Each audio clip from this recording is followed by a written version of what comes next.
መለኮታዊ ክብር የተሰጣት የነጃሽ ውርስ የቢላል አገር የኡማ የመን ምድር ነች።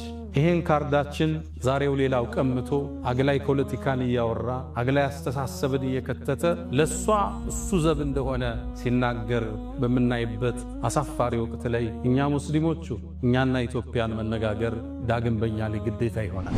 ኢትዮጵያ ያኔ እስልምናን በትክክል ስትቀበል ከመካ ውጭ ሳውዲ አረቢያ ውስጥ ያሉ ሀገራቶች እንኳን ክፍለ ሀገራቶች መዲናን ጨምሮ እስልምና የሚባል አያውቁትም ነበር። አሁን የነብዩም መናገሻ መዲነቱል ሙነወራ ከሷ በፊት 7 ዓመት በፊት እስልምና ኢትዮጵያ ውስጥ ገብቷል። ኳታር እስልምና ከመግባቱ 13 ዓመት በፊት ኢትዮጵያ ውስጥ ገብቷል። ያሁኗ ዩናይትድ አረብ ኤሚሬትስ ዱባይ ውስጥ እስልምና ከመግባቱ 15 ዓመት በፊት ኢትዮጵያ ውስጥ ገብቷል። ኢራቅ ውስጥ እስልምና ከመግባቱ 20 ዓመት በፊት ኢትዮጵያ ውስጥ ገብቷል። ጎረቤት ሀገር ግብጽ ውስጥ እስልምና ከመግባቱ በፊት 30 ዓመት በፊት ኢትዮጵያ ውስጥ እስልምና ተገብቷል። በል በጣም ይግረማችሁ ያሁኗ ቱርክ እስልምና ከመግባቱ 405 ዓመት በፊት እስልምና ኢትዮጵያን ተቀላቀለ። ልብ ብላችኋል? የነብዩ ልጅ ያረፈችበት ምድር ኢትዮጵያ ጀነት ነብዩን አለይሂ ሰላቱ ወሰላም በሶስተኛ ደረጃ ተከትሎ ይገባል የተባለው ዑስማን ኢብኑ አፋን መላእክት ከሱ ያፍራሉ የተባለለት ዑስማን ኢትዮጵያን ረግጧል። ነጃፈር ረግጠዋል። ነብዩ አለይሂ ሰላቱ ወሰላም ከሩቅ ጥበቃ ያዘዙላት መለኮታዊ ክልከላ የተቸራት የተከበረች ሀገር ኢትዮጵያ እሷ ውስጥ ፍትህ የማይዛነፍበት ንጉስ አለ። እሷም የእውነት ምድር ነው የተባለች ምድር ኢትዮጵያ በርካታ ምሁራንን ያወጣች ልሂቃንን ያመረተች በርካታ ዑለሞችን ያወጣች በርካታ ኡስታዞችን የወለደች ማህፀነ ለምለም ኢትዮጵያ። ልብ ብላችኋል? የነብዩ ልጅ ያረፈችበት ምድር ኢትዮጵያ ጀነት ነብዩን አለይሂ ሰላቱ ወሰላም በሶስተኛ ደረጃ ተከትሎ ይገባል የተባለው ዑስማን ኢብኑ አፋን መላእክት ከሱ ያፍራሉ የተባለለት ዑስማን ኢትዮጵያን ረግጧል። ነጃፈር ረግጠዋል። አሳዛኝ ሆኖ ትርክቱ ተበላሽቶ በቢላል ስም የሚጠራ ጎዳና ማጣታችን በቢላል ስም የሚጠራ ሙዚየም ማጣታችን አሳዛኝ ነው። እንደ ሀገር እንደ መንግስት ማለት ነው። ኢትዮጵያ 31 ሰሃባዎች ከርሰ ምድሯ ውስጥ አጸደገላቸው አረፏል። 31 ሰሃባ እንደተቀበሩ ታውቃላችሁ? ይህን ታሪክ ማን ያወራል?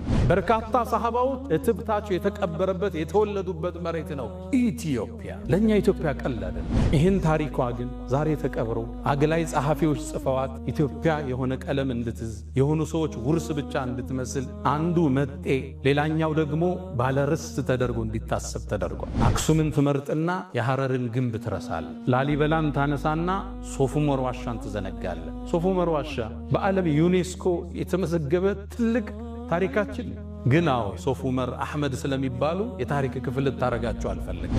ሚኒሊክ ብለህ ታገዝፈውና ኢማም አህመድ ሲመጣ ደግሞ ግራኝ የሚል ታፔላ ተሰጠዋል። በዚህ መልኩ ሀገራት እየተዘለለ እየተመረጠ የተወሰኑ ሰዎች ብቻ የሚታወሱበት ሌሎች የተደፈቁበት ሀገር መሰረት። ይሄ የታሪክ ትርክትና አስተሳሰብ ነው ዛሬ አክሱም ላይ ያሉ ወንድሞቻችንን መከራ እያበላቸው ያሉ ሙስሊሞች እዛው ተወልደው ቋንቋቸው እዛው እትብታቸው እዛው ተቀብረው ዛሬ ለመቀበር 30 እና 50 ኪሎ ሜትር ከከተማዋ መውጣት ይተበከባቸው። ይሄ ትርክት ይሄን አስተሳሰብ ፈጥሮ አለፈ። ይሄ ቅድም ያወራሁት የታሪክ አጻጻፍ ሂጃብ እህቶቻችን ለብሰው እንዳይሰግዱ ስንክሳር ሆኗል። አሁን በየፖለቲካው ምህዳር የምታዩ ንግዱ ቦታ ላይ የምታዩ ክፍተቶች ሁሉ የዚህ አስተሳሰብ ውጤት ነው። ከፈሎ መጤ ከፈሎ ደግሞ ባላለ። እዚህ ሀገር ቀድሞ የገባው ማን ነው? ክርስትና ወይስ እስልምና? ከሰሜኑ አካባቢ ክርስትና ቀድሟል። አዲስ አበባን ይዞ ወደ ታች ደግሞ እስልምና ቀድሟል። ሚኒሊክ ግዛታቸውን አስፋፍተው ሐረርን ጅማን ከማቀፋቸው በፊት ጅማ እኮ እስላማዊ ሀገር ነች። ሀዲያ እኮ እስላማዊ ሀገር ነች። ሐረር እኮ እስላማዊ ሀገር ነች። የእስልምና የመገበያያ ሳንቲም ያላት ሀገር ነች። የራሷ ጦር ያላት ክፍለ ጦር ያላት ሀገር እኮ ነች። እሷን ስታቅፋት እስልምና ቀድሞ ነበር እዛ ውስጥ። ስለዚህ አዲሷ ኢትዮጵያ ውስጥ የሆነ ቦታ ላይ ቀድሞ ይገባል፣ የሆነ ቦታ ደግሞ ቀድሞ ሌላ ሃይማኖት ገብቷል። የሁለቱ ውህደት ነው። እንደ ድሮው አንዱ አንዱን ደፍቆ የሚኖርበት ታሪክ አክትሟል፣ ተቀብረዋል። አሁን ሁሉ ጋር አቅም አለ፣ ሁሉ ጋር ቁጥር አለ፣ ሁሉ ጋር ጉልበት አለ። አሁን የሚነሳው ክፍተት፣ አሁን የሚነሱ ግጭቶች እንደ ድሮ በቀላሉ የሚቆሙ አይደለም። ውድመቱ ከባድ ነው። የሚያዋጣን አንድ ነገር ብቻ፣ መደመር፣ መሰላሰል፣ መሰባጠር፣ አብሮ መጓዝ፣ መጣመር ብቻ። ተባብረን እንደግ ስትል የናንተም የኛም ሀገር ሁሉም እኩል ነፃነት አግኝቶ ሁሉም ቤተ እምነቱን ገንብቶ ሁሉም ሃይማኖቱን በነፃነት አድርጎ ከዛ በኋላ ያለውን በእውቀት እንደኛኝ ያና ሃይማኖት ከኔጋ በእውቀት አውርደን እውቀት ሲያሸንፍ አባል ይሆን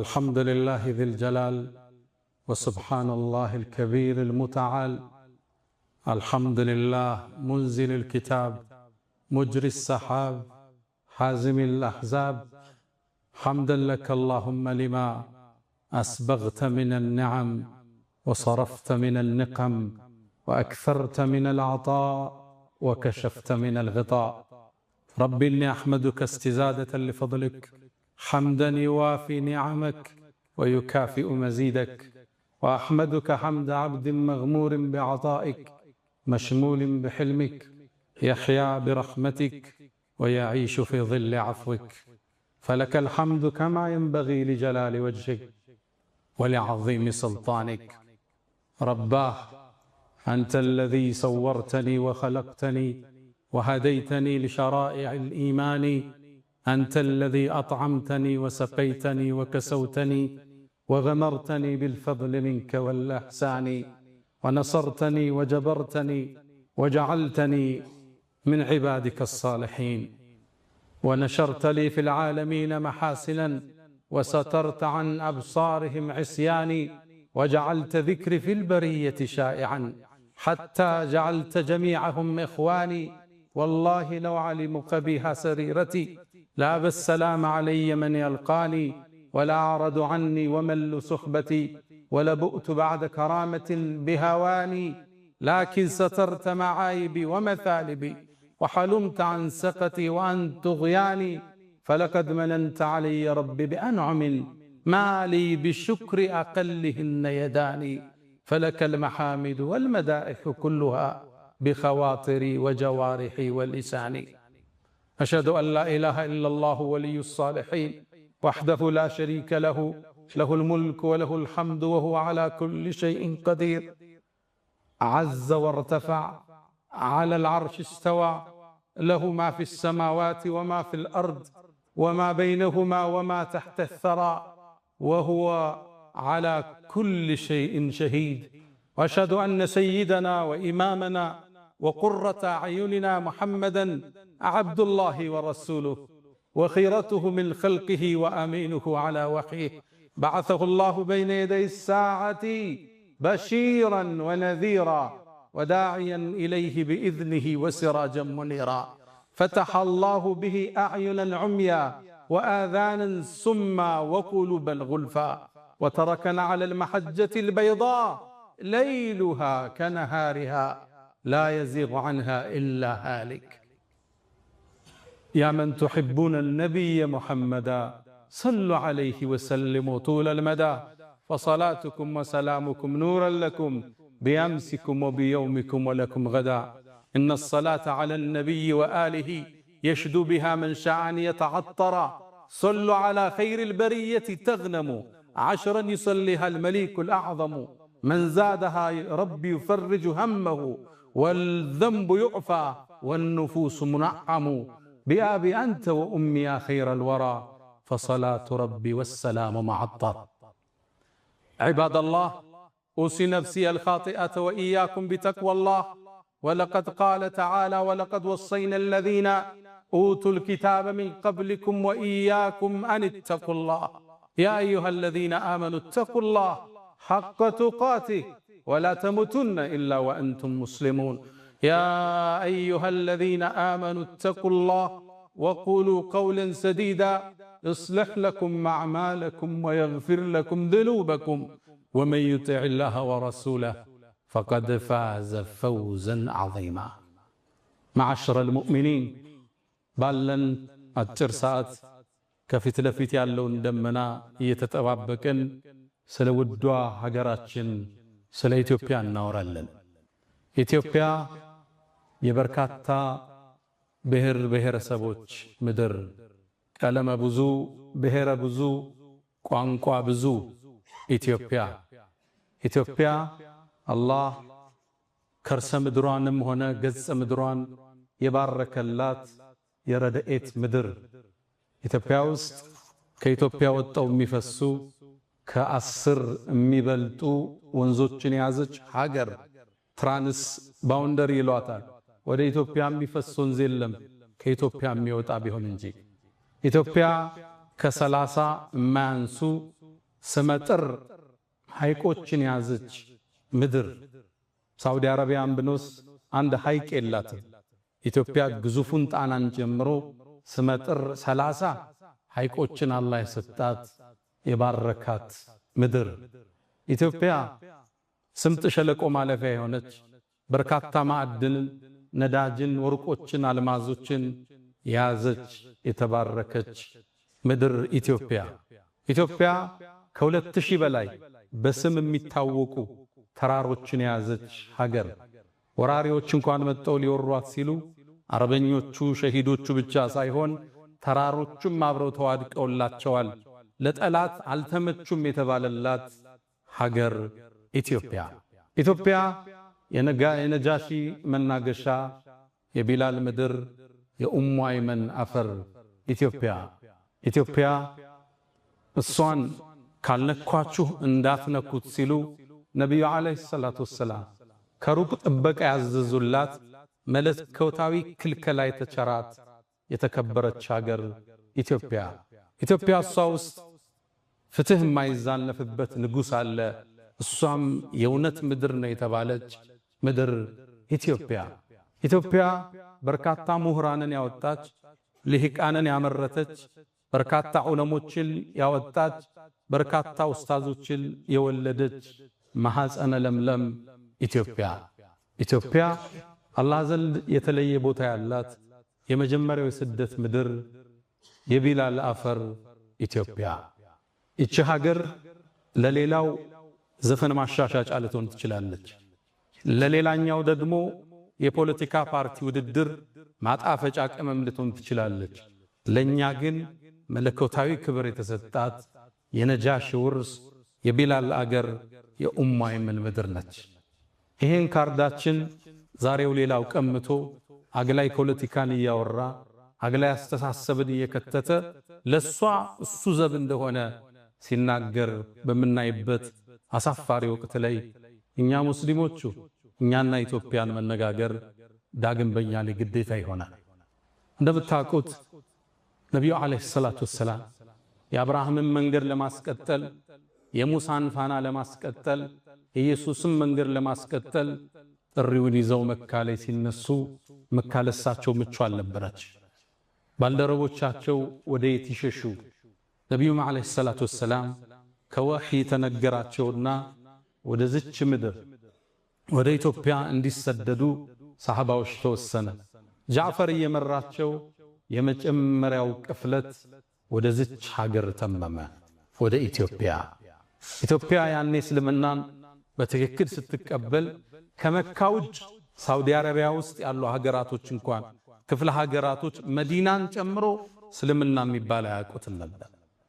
አሁን የነቢዩን መናገሻ መዲነቱል ሙነወራ ከሷ በፊት 7 ዓመት በፊት እስልምና ኢትዮጵያ ውስጥ ገብቷል። ኳታር እስልምና ከመግባቱ 13 ዓመት በፊት ኢትዮጵያ ውስጥ ገብቷል። ያሁኗ ዩናይትድ አረብ ኤሚሬትስ ዱባይ ውስጥ እስልምና ከመግባቱ 15 ዓመት በፊት ኢትዮጵያ ውስጥ ገብቷል። ኢራቅ ውስጥ እስልምና ከመግባቱ 20 ዓመት በፊት ኢትዮጵያ ውስጥ ገብቷል። ጎረቤት ሀገር ግብፅ ውስጥ እስልምና ከመግባቱ በፊት 30 ዓመት በፊት ኢትዮጵያ ውስጥ እስልምና ተገብቷል።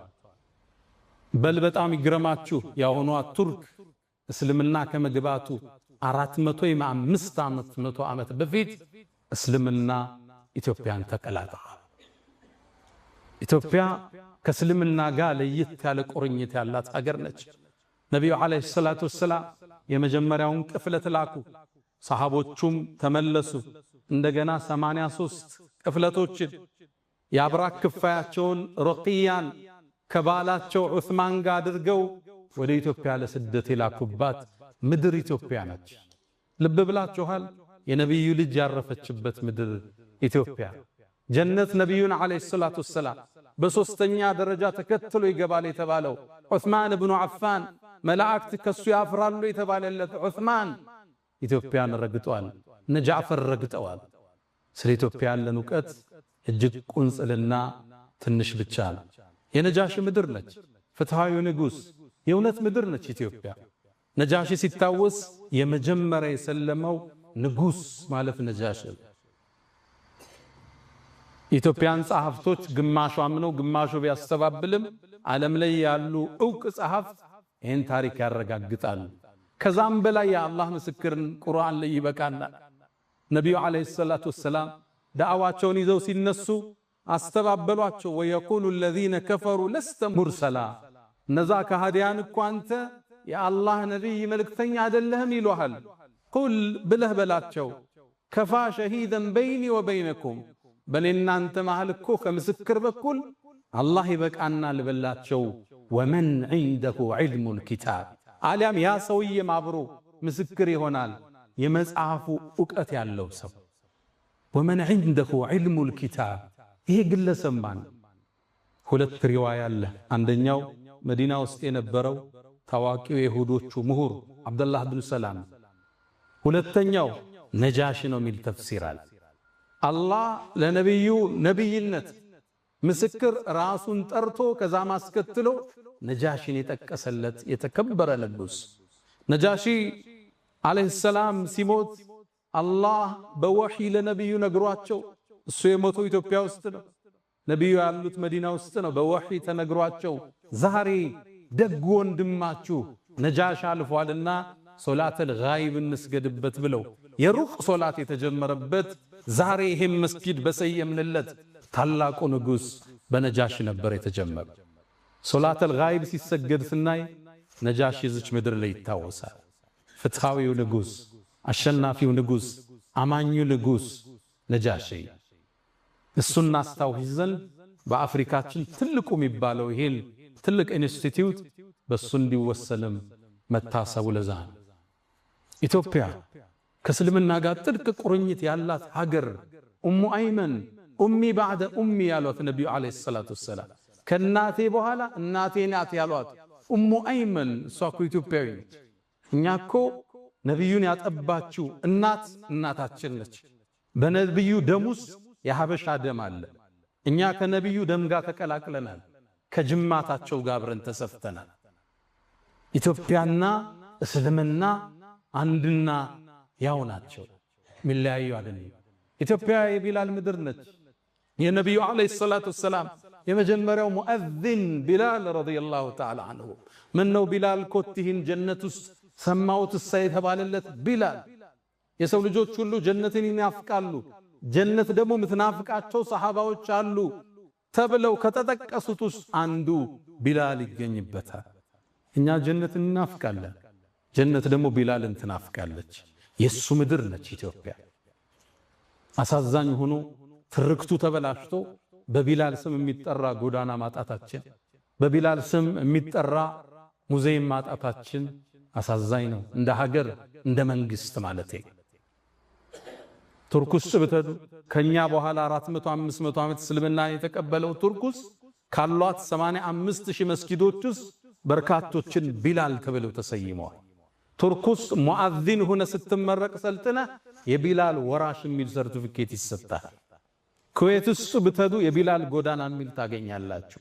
ሳውዲ አረቢያ ውስጥ ያልተወለደበት እቺ ምድር ትላልቅ ሰሃባዎችን የነቢዩን ባልደረቦችን ያመረተች ምድር ኢትዮጵያ። ኢትዮጵያ ለኛ ቀልድ አይደለች። ለሌላው ዘፈን ማሻሻጫ ነች፣ ሌላው ስልጣን ማጽኛ ነው፣ ለሌላው የፖለቲካ ካርድ መሳቢያ ነው። ለኛ ግን የነቢዩ አደራ ነች። እኛንን የመጀመሪያው አንሷሮቹ ሙሃጅርና አንሷር እንሰማለን። ከመካ ተሰደዱ ወደ መዲና ስደተኞች አሉ፣ ሙሃጅር አንሷር አሉ፣ ዲኑን የረዱ። እኛንን ግን የመጀመሪያው አንሷሮች ለዚህ የነቢዩ ሰሃባ ባልደረቦች የተቀበልን።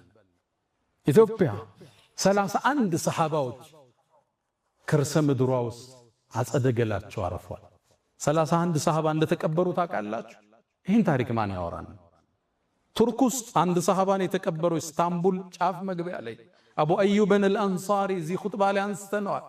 ቱርኮቹ ይሄን አንድ ሰሃባ አገኘን ብለው ሱልጣን የሚል የነገስታት ማዕረግ ሰጠውት፣ ዘበኛ አስቀምጠውለት፣ መስጂድ ከጎን ሰርተው አሁን የሚጎበኝ የቱሪስት መስህብ አድርገዋለች። ቻይና ውስጥ ያለው አንድ ሰሃባ ነው። እሱ ግን ተካብዶ ኢንሳይክሎፒዲያ ውስጥ ታገኙታላችሁ። ኢትዮጵያ 31 ሰሃባዎች ያረፉባት ምድር ነች። በርካታ ሰሃባዎች እትብታቸው የተቀበረበት የተወለዱበት መሬት ነው ኢትዮጵያ። ለኛ ኢትዮጵያ ቀላል አይደለች። የነብዩ አደራ ነች። የነብዩ ሰሃባዎች አሻራ ያለበት ምድር ነች ኢትዮጵያ ስትባል። ለሌላው ቀልድ ማጫወቻ፣ ማላገጫ፣ ማዳመቂያ ሊሆን ይችላል። እኛ እንደሷ እንደራደረ መዝቻል። ለኛ ልዩ ሀገር ነች። የመሻይኾች ምድር ነች። የዑለማዎች ምድር ነች። በርካታ ዓሊሞችን ያፈለቀች ሀገር ነች ኢትዮጵያ። እቺ ምድር ከኛ ጋር ሲታወስ ትልቅ ቁርኝት አላት። ይህን ታሪኳ ግን ዛሬ ተቀብሮ አግላይ ጸሐፊዎች ጽፈዋት ኢትዮጵያ የሆነ ቀለም እንድትዝ የሆኑ ሰዎች ውርስ ብቻ እንድትመስል አንዱ መጤ ሌላኛው ደግሞ ባለርስት ተደርጎ እንዲታሰብ ተደርጓል። የዘመኑ ምሁራኖች የኢትዮጵያ ታሪክ እንዴት ተጠና ብለው 3 እርከኖችን ያወርዳሉ። አጋጣሚ ዩኒቨርሲቲው እጃቸው ላይ ገባና ሕገ መንግሥትን የማርቀቅ ዕድል እጃቸው ላይ ወደቀና ይችን ሀገር በወዟት ታሪኳን አጠፉት። ሌላውን አስጠግተው ከፈለውን አገለሉ። ታሪክ የሌላት እምታወዛግር ሰላሟ ሁሌም ስጋት ውስጥ ያለ ሀገር አደረጓት። አንዱን አገለው አንዱን አቀፉ። የተገለለው እኔስ ማለቱ ሁሌም አይቀር። ታሪክን ሲያጠኑ በ3 እርከን አጠኑት። የመጀመሪያው ሴሌክሽን ይሉታል፣ መምረጥ ታሪክ። ሁለተኛው ኦሚሽን፣ ሌላውን ታሪክ መደበቅ። መደበቅ ያልቻሉትን ደግሞ 3ኛው እርከን ዲሞናይዜሽን፣ ማጨላለም ይባላል። የመጀመሪያው ሴሌክሽን ትመርጣለህ። አክሱምን ትመርጥና የሐረርን ግንብ ትረሳለህ። ላሊበላን ታነሳና ሶፉመር ዋሻን ትዘነጋለህ። ሶፉመር ዋሻ በዓለም ዩኔስኮ የተመዘገበ ትልቅ ታሪካችን ግን ሶፉመር አህመድ ስለሚባሉ የታሪክ ክፍል ልታረጋቸው አልፈለግ። በርካታ ዑለማዎች የወጡበት ያ ዋሻ ዓሊሞች የፈለቁበት ነው። በበርካታ ቋንቋ ኪታቦች የተቀራበት ዋሻ ነው። ግን የታሪክ ፓርት ልታረገው አልፈለግ። እሱ ዘለኸው አልፋ ልትዘለው ደግሞ ያልቻልከውን ታጨላለመዋለህ። ዲሞናይዜሽን ሚኒሊክ ብለህ ታገዝፈውና ኢማም አህመድ ሲመጣ ደግሞ ግራኝ የሚል ታፔላ ትሰጠዋል። በዚህ መልኩ ሀገር አትሰራ። ታሪክ 3 ነገሮች ላይ ይነጥራል። የመጀመሪያ ሂስቶሪካል ፊገር ይባላል። ግለሰቦች አሉ የሚታወቁ የሚነሱ። ሁለተኛው ሂስቶሪካል ኢቨንት አለ፣ የተከሰተ ክስተት አለ እንደ አድዋ አይነት እንደ ሌሎች። ሶስተኛው ሂስቶሪካል ፔሪድ አለ፣ ጊዜ አለ።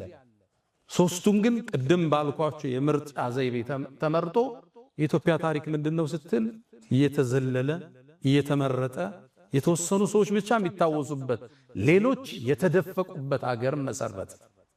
ይሄ የታሪክ ትርክትና አስተሳሰብ ነው ዛሬ አክሱም ላይ ያሉ ወንድሞቻችንን መከራ ያበላቸው ያለ። አክሱም የኢትዮጵያ ክፍል ነች።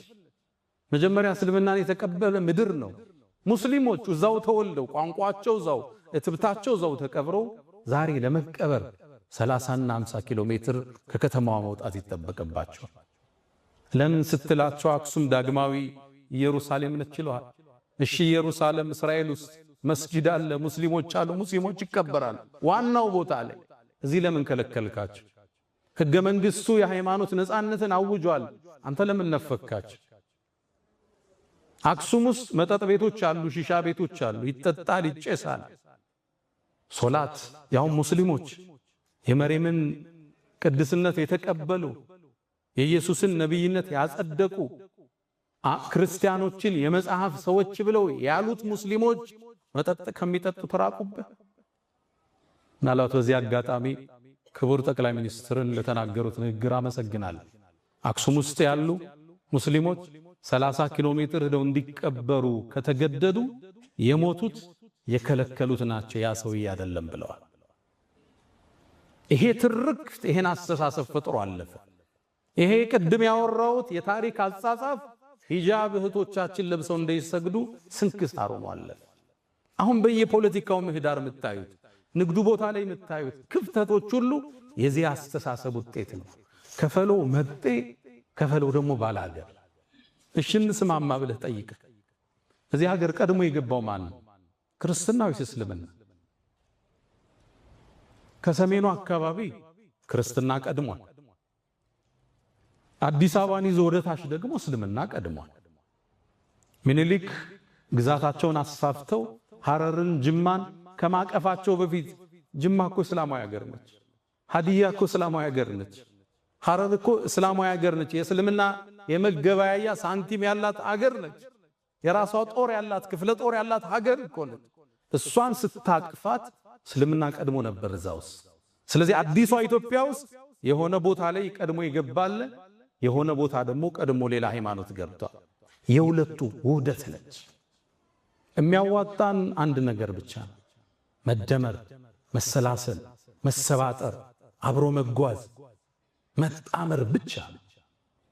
መሰላል እንደምታውቁት ወደ ከፍታ ስንወጣ ሁለት ቋሚዎች አሉት፣ በርካታ ግድሞች አሉት። መሰላል ከዚህ ነው የሚሰራው። አንዱ ብሔር ከሌላኛው ብሔር ጋር፣ አንዱ ሃይማኖት ከሌላው ጋር ተሰናስኖ ነው ወደ ኢትዮጵያ ብልጽግና ከፍታ መውጣት የምንችለው። አንዱን ጥለህ አንዱን አንጠልጥለህ የኢትዮጵያን ህዳሴ ማረጋገጥ አንችል። ሁሌም መጠላለፍ መጠፋፋት ብቻ ነው። በማህበራዊ የለውጥ እርከን ውስጥ 3 እርከን እንዳለ ይነገራል። አንደኛው እኔ ሊባለው እርከን ነው፣ ዲፔንደንሲ የምንለው። ሁለተኛው ደግሞ አንተ የሚለው ነው፣ ለሌላው ዕዳን ማሸከም ነው፣ ዲፔንደንሲ ይለዋል። ሶስተኛው ኢንተርዲፔንደንስ፣ አንዱ ካንዱ ጋር ሲገመድ፣ አብሮነትን ስታውጅ፣ ተባብረን እንደግ ስትል የናንተም የኛም ሀገር ነው። ሁሉም እኩል ነፃነት አግኝቶ፣ ሁሉም ቤተ እምነቱን ገንብቶ፣ ሁሉም ሃይማኖቱን በነፃነት አድርጎ ከዛ በኋላ ያለውን በእውቀት እንደያኝ ያና ሃይማኖት ከኔጋ በእውቀት አውርደን እውቀት ሲያሸንፍ አባል ይሆን። በማግለል በመግፋት እችን ሀገር ወደ ላይ ከፍ ልናደርጋት አንችልም። አላ ወፈዓሉል ኸይራት ወስተግፊሩ ረበኩም ፈጡባ ሊልሙስተግፊሪን።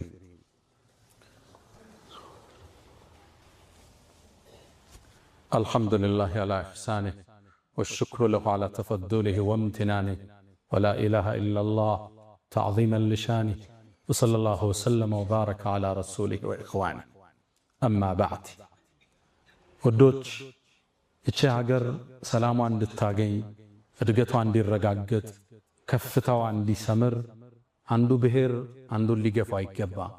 አንዱ ሃይማኖት ከሌላው ነኝ በላይ ነኝ ብሎ ሊያውጅ አይገባ።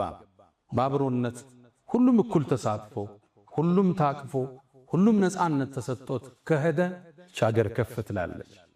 እንደ ድሮ አንዱ አንዱን ደፍቆ የሚኖርበት ታሪክ አክትሟል፣ ተቀብረዋል።